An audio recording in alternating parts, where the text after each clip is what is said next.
আসসালামু আলাইকুম আউযুবিল্লাহি মিনাশ শাইতানির রাজিম বিসমিল্লাহির রহমানির রহিম। আজকে মাহে রমজানের প্রথম দিন, আজ থেকেই শুরু পবিত্র রমজান মাস।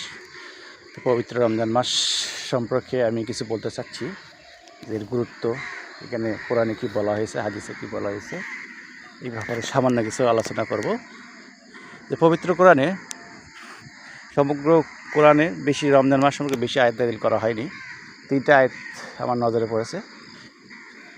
3টা আয়াত হলো সূরা বাকারার 183, 184, 185। এই 3টা আয়াত সম্পর্কে সামান্য কিছু বলবো, যতটুকু সময় পাই, বাদ বাকিটা আলোচনা করব। 183 নম্বর বলা হয়েছে যে পূর্ববর্তী উম্মতের ন্যায় তোমাদের উপর রমজান মাসটা ফরজ করা হলো যেন তোমরা কী করতে পারো, তাকওয়া অর্জন করতে পারো।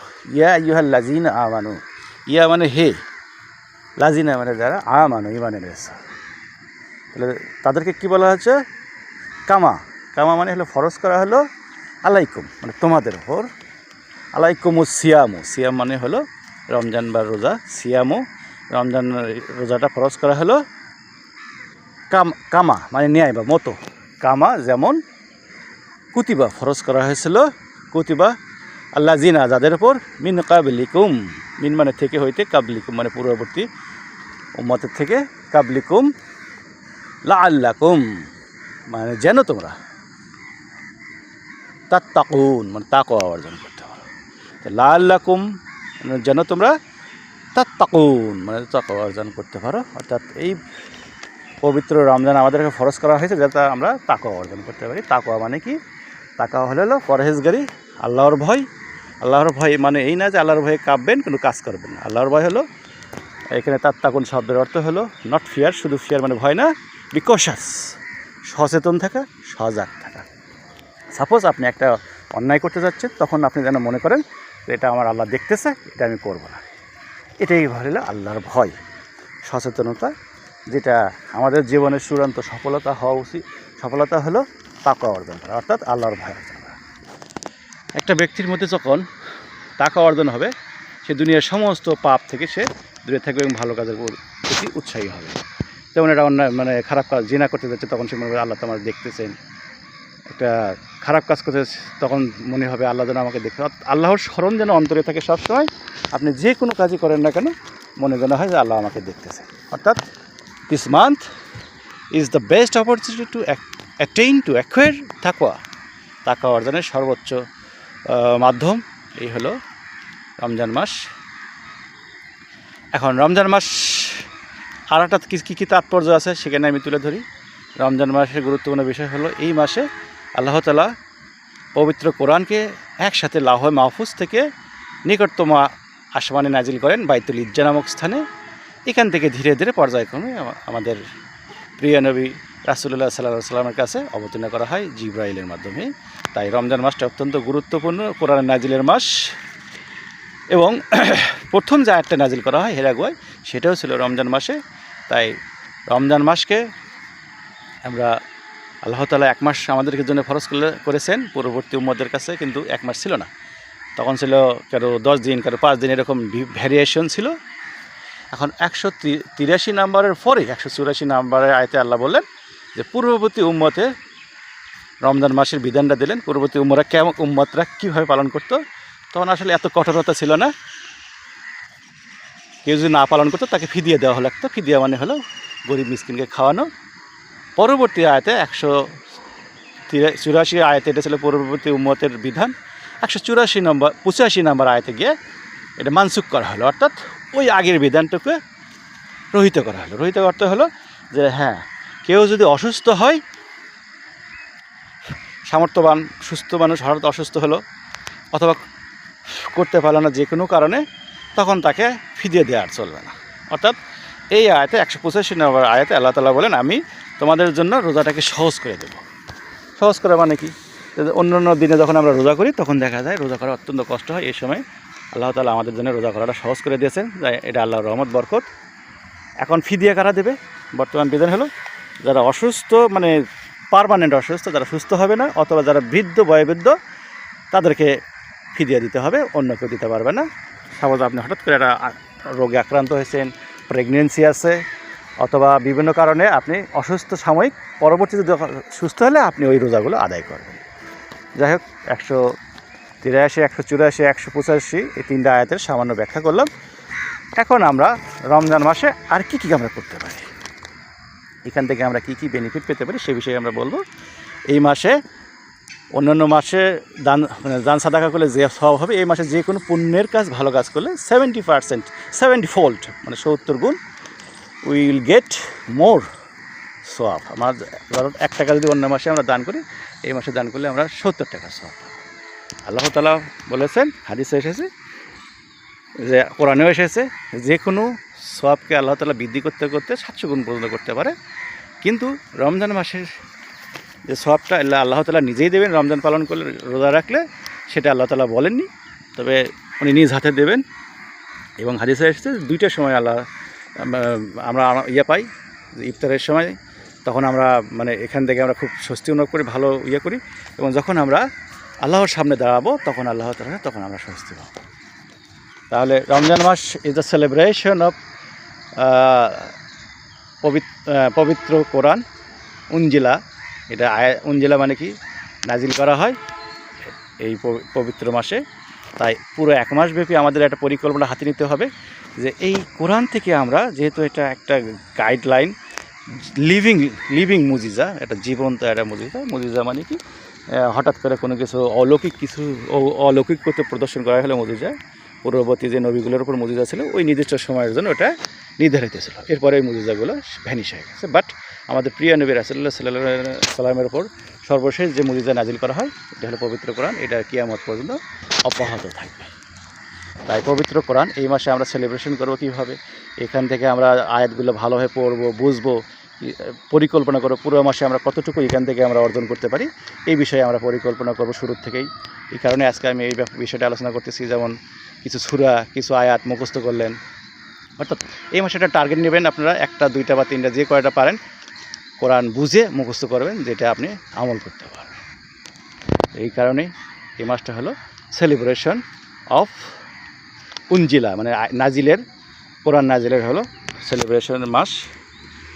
এরপরে আমরা এই মাসে আমরা কী করবো, দান সাদাকা করব, যাতে অন্য মাস থেকে এই মাসে দান সাদাকা করলে আপনি অধিক সওয়াব পেতে পারেন। দান সাদাকা আপনি কেন করবেন? দান সাদাকা করলে আপনার জীবনে যে বালা মুসিবতগুলো আছে, বালা মুসিবতগুলো দূর হয়ে যাবে। পানি যেমন আগুনকে নিভিয়ে দেয়, দান সাদাকা আপনার বিপদ আপদগুলো, গুণাগুলো এভাবে নিভিয়ে দেবে। তাই দান সাদাকা করুন এবং নিজের পরিবার, নিকটাত্মীয় সবার খোঁজখবর রাখুন। দান সাদাকা যেটাই করুন না কেন বুঝে শুনে করবেন, যাতে এর বেনিফিটটা মানুষ সর্বাধিক বেশি পায়। যারা রিয়েলি হু আর মোর নিডি, এখন দেখা যাচ্ছে ভিক্ষুকের চেয়ে অনেক মিসকিন আছে, যারা মানে সামাজিকভাবে তারা সবাই তাকে সম্মান করে, কিন্তু ভিতরে তাদের মধ্যে, অন্তরের মধ্যে ভিতরে অভাব আছে। এই লোকগুলো খুঁজে খুঁজে বের করুন, তাদেরকে আপনারা এই মাসে সহযোগিতা করুন, যাতে তাদের সেহরি, ইফতার বা কাপড় চোপড় বিভিন্ন বিষয়গুলো তাদেরকে খেয়াল রাখুন। তাহলে এই দান সাদাকার মাধ্যমে আপনি কি করতে পারবেন, আপনার তাকওয়া অর্জনে সহায়তা করবে, অর্থাৎ অন্তর পরিশুদ্ধি হবে। আপনার মধ্যে যে কৃপণতা আছে, বখিলতা আছে, কুটিলতা আছে, এই বিষয়গুলো দান সাদাকার মাধ্যমে আপনার অন্তর পরিষ্কার হবে। এবং জাকাতের মাধ্যমে আপনার যে অর্থগুলো জমা হয়, আল্লাহ তাআলা যেভাবে নির্ধারণ করেছেন জাকাতের পরিমাণটা, এটা দেবেন, যাতে জাকাতের মাধ্যমে আপনার সম্পদের ময়লা বা খাদ বের হয়ে যায়, সম্পদ পবিত্র হয়ে যায় এবং আপনার অন্তর পরিষ্কার হয়ে যায়। তাহলে এই মাসে আমরা জাকাত দেব, দান সাদাকা করব। ওই দান সাদাকাই উত্তম, যেটা আপনাদের আল্লাহ রাসূলুল্লাহ সাল্লাল্লাহু আলাইহি সাল্লাম বিভিন্ন হাদিসে উল্লেখ করেছেন, যে আপনার অভাব থাকা সত্ত্বেও, সম্পদের প্রতি লোভ থাকা সত্ত্বেও, বড় লোক হওয়ার সুযোগ থাকা সত্ত্বেও আপনি কষ্ট করে হলেও দান করলেন। এই দানটা আল্লাহর কাছে অতি প্রিয় এবং এর যে কোয়ালিটিটা অত্যন্ত বেশি হয়। তাই দান সাদাকা যত অভাব থাকুক না কেন, ওর মধ্যে থেকে 10 টাকা থাকলে আপনি 50 পয়সা দেন, 100 টাকা থাকুক 5 টাকা দেন, আপনাকে দিলে এটা আপনার জন্য কল্যাণ বয়ে নিয়ে আসবে। যাই হোক, আমি পার্কের মধ্যে ঘুরতেছি, হাঁটতেছি এবং আপনাদের সাথে টুকিটাকি কিছু বলতেছি। এই জাকাতের মাধ্যমে আপনার কী হবে, ত্যাগ স্বীকার করার মানসিকতা তৈরি করে হবে এবং যেটা সারা বছর আপনি কাজে লাগাতে পারবেন। এরপরে ক্ষুধা, দারিদ্রতা, এর একটা আমরা শিক্ষা পাই। সাপোজ আমরা সারা বছর ভোগ বিলাসিতা সব কিছুর মধ্যে থাকি। আসলে গরিব মানুষ, দরিদ্র মানুষগুলো কত কষ্ট থাকে, এই দারিদ্রতা আমরা কখনো ফিল করি না, অর্থাৎ ক্ষুধাটাকে আমরা অনুভব করি না। এই মাসে আমরা যেন বুঝতে পারি যে আমাদের আশেপাশে যে গরিব মানুষগুলো আছে তারা কত কষ্টে আছে, তাদের কষ্ট লাঘবের জন্য to alleviate their poverty we have to take some steps. আমাদের কিছু পদক্ষেপ গ্রহণ করতে হবে so that they can be solvent, বা কিছুটা হলেও তারা রিলিফ পায়, mitigate their poverty, lessen their poverty, কমানো যায়। এই ব্যাপারটা এই পবিত্র কোরআন অর্থাৎ এই রোজার মাসে আমরা যেন এটা শিখতে পারি। এছাড়া আমরা আর কি শিখতে পারি, যে অটোফেজি, অর্থাৎ রমজানের মাস আসলে আমরা কি করি, প্রচুর বাজার করি। যে পুকুর দেখুন আপনার ফুল, প্রচুর বাজার করি এবং মানে খাওয়ার একটা প্রস্তুতি নেই। অথচ এই রমজান মাসে কিন্তু আমাদের এখানে মানে কি সংযমের মাস, আমরা কি সংযম করি? এখানে তো আমাদের উচিত শরীরের ওজন কমানো, শরীর থেকে মানে বিভিন্ন বজ্রগুলো যাতে বের হয়ে যায়, কিন্তু আমরা তা না করি কী করি, যে এই সময় আমরা আরও বেশি খাই। অর্থাৎ ওজন যে সময় কমানোর কথা ছিল সেই সময় আমরা ওজন না কমায় আমরা কি করি, যে একের পর এক বাজার করি এবং বাজারের উপর একটা কৃত্রিম একটা আমরা চাপ সৃষ্টি করি। অটোফিজির মাছটা আমরা যেন কাজে লাগাতে পারি। এটা পুকুরের সামনে আমি বসলাম সকালবেলা। এরপরে আমাদের আর কি আছে, সারা বছরের ট্রেনিং, ভালো ভালো অভ্যাসগুলো আমরা যেন গড়ে তুলতে পারি এই সময়ে।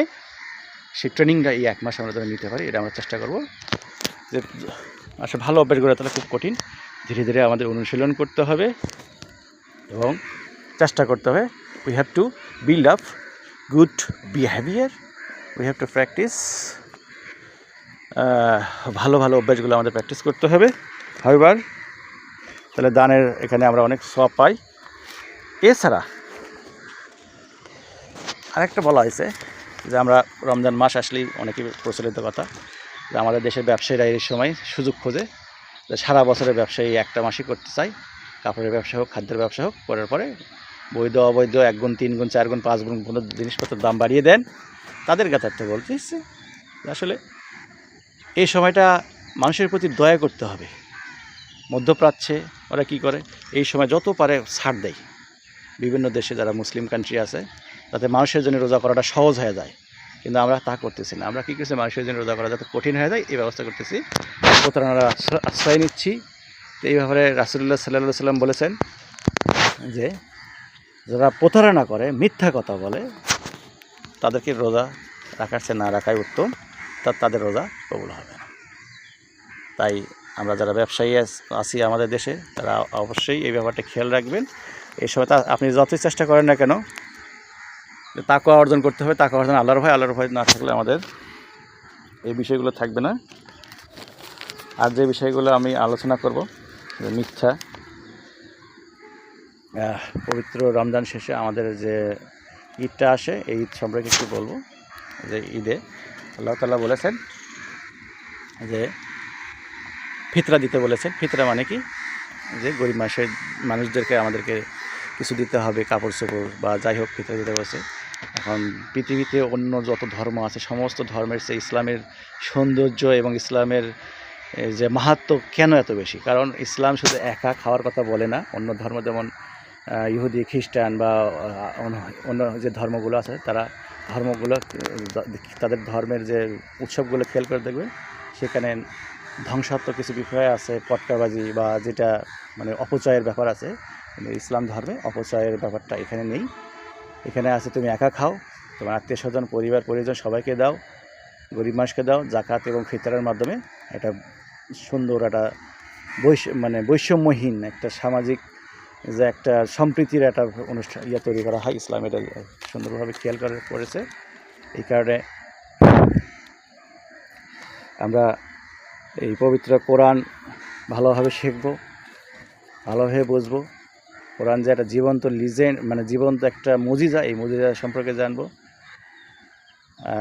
এই পর্যন্ত আমি বললাম। সবাইকে ধন্যবাদ। যদি আমার কথার মধ্যে কোনো ভুল ত্রুটি থাকে তাহলে আমাকে আপনারা ক্ষমা করবেন এবং আমি আল্লাহর কাছে ক্ষমা চাচ্ছি। আমার যতটুকু সামর্থ্য ততটুকুই বললাম। আমি প্রতিনিয়ত শিখছি এবং আপনারাও শিখবেন। সবাইকে ধন্যবাদ এবং মহান আল্লাহর তাআলার কাছে শুকরিয়া আদায় করছি, যতটুকু কথা বলতে পারছি। এর মধ্যে ভুল ত্রুটি হলে আল্লাহর কাছে ক্ষমা প্রার্থনা করছি। সবাইকে ধন্যবাদ। আসসালামু আলাইকুম রাহমাতুল্লাহি বারাকাতুহু।